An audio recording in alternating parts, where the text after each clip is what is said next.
నమస్కారం. మంగళదీప్ ప్యూర్ అగరబత్తీస్ గోపురం కార్యక్రమానికి స్వాగతం.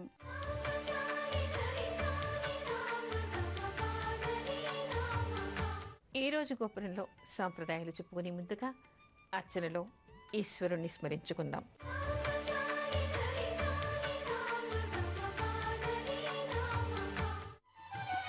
మనసే కోవెల దైవమే నీవుర భక్తవ శంకర దయచేయరా. చీకు చింతలు మనసునలేవుర ఎదగుడి శివమై నిండెనురా. తనువు నీవే మనసు నీవే నాసనాద్యాశ నీవేనులే. శ్వాసే నీవు బ్రతుకే నీవు శ్రీగిరిజారమణ దయచేయరా.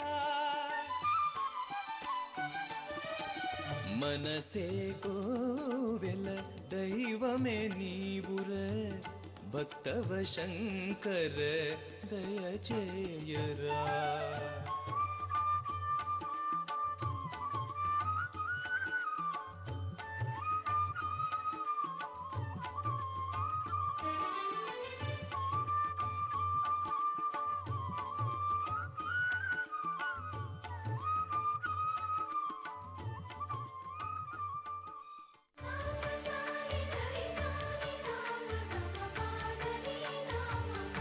ఎవరికైనా భోజనం పెడితే వారి పుణ్యం కూడా మనకి వస్తుందా? ఈ విషయం కూడా మనకి శివ మహాపురాణంలో కనిపిస్తోంది. అయితే ఇక్కడ మనం రెండు కోణాల్లో చెప్పుకోవాలి. ఒకటేమిటి, పూర్వకాలం నుంచి చూస్తూ ఉండండి, నియమనిష్టలు కలిగినటువంటి వాళ్ళు ఎక్కడా ఎవరి చేత భోజనం చేసేవాళ్ళు కాదు. వాళ్ళే స్వయం పాకం, వాళ్ళే వండుకోవడం, వాళ్ళు శిష్యులు వండడం లేదా వారి భార్య వండడం, పిల్లలు వండితే మాత్రమే వాళ్ళు తినేవాళ్ళు. ఎక్కడికైనా వెళ్లాల్సి వచ్చినా ఏదో పండో ఫలమో పాలో తీసుకుని వాళ్ళు ఉపవసించేవాళ్ళు, కానీ బయటెక్కడా కూడా ఎవరి చేత భోజనం చేసేవాళ్ళు కాదు. నిష్ఠాగరిష్ఠులైనటువంటి వాళ్ళు. దీనికి కారణం ఏమిటి, ఎందుకు తినకూడదు అనే విషయాలు మనం రెండు కోణాల్లో చెప్పుకోవాలి. ఒక కోణం ఏమిటి అంటే, మనం వంట చేస్తూ ఉన్నప్పుడు ఎవరైతే ఎలాంటి ద్రవ్యంతో ఆ వస్తువులు తెచ్చారు, ఎలాంటి మనసుతో, ఎలాంటి ఆలోచనలతో, ఎలాంటి పరిశుద్ధతతో వాళ్ళు వంట చేస్తూ ఉన్నారు, అది తినేవాళ్ళ మీద కూడా దాని ప్రభావం ఉంటుందిట. ఒకటి, ఆ ద్రవ్యం న్యాయార్జితమా అన్యాయార్జితమా. రెండు, ఆ వంట చేసేవాళ్ళు పరిశుభ్రంగా చేశారా, అది మనం సైంటిఫిక్గా కూడా చేసుకోవచ్చు.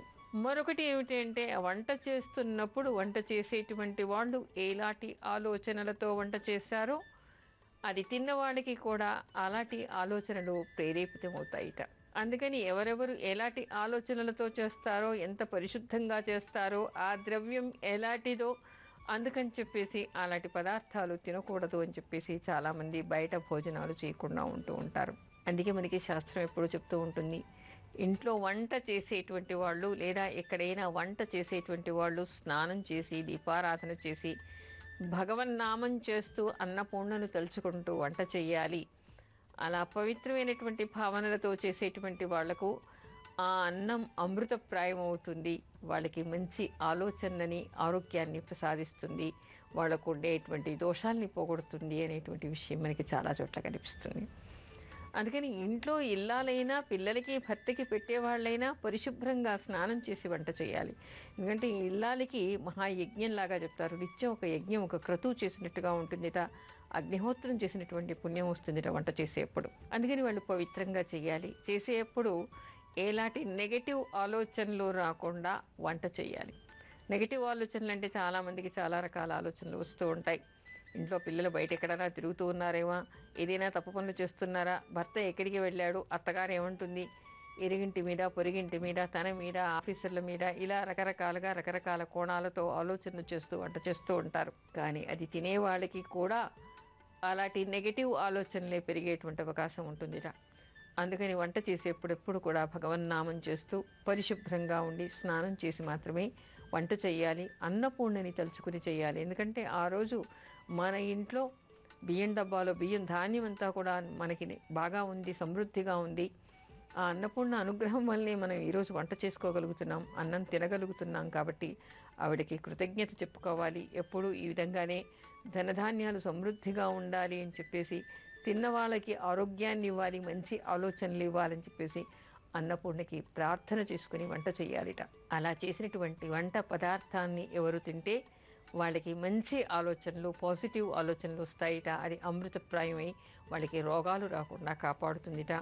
అంతేకాదు వాళ్ళకి పుణ్యాన్ని కూడా పెంచుతుందిట. అంటే మంచి పనులు చేసేటువంటి ఆలోచనలని పెంచుతుందిట.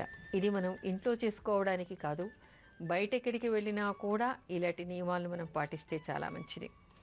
ఒకప్పుడు రామకృష్ణ పరమహంస గారు, ఆయనకి రోజు ఇంటి నుంచి శారదాదేవి గారు భోజనం పంపిస్తూ ఉండేవాళ్ళుట. వివేకానందుడు ఆయనకి క్యారేజ్ పట్టుకొస్తూ ఉండేవాట. అయితే మధ్యలో ఒక వృద్ధ స్త్రీ రోజు కూడా వివేకానందుడి దగ్గరికి వచ్చి, గురువు గారికి నేను ఒక్కరోజైనా భోజనం పెడతానని వేడుకుందిట. ఆయన ఎవరి చేతి భోజనం తినరు, వద్దు అని చెప్పేసి ఎంత చెప్పినా వినలేదుట. బతిమాలి బామాలి ఆయన్ని ఒప్పించి మధ్యలో ఒకరోజు క్యారేజ్ ఇచ్చిందిట. ఆ తర్వాత ఆ క్యారేజ్ తీసుకెళ్ళి మెదలకుండా అక్కడ పెట్టారు ఆయన. రామకృష్ణ పరమహంస గారు దాన్ని భోజనం చేశారట.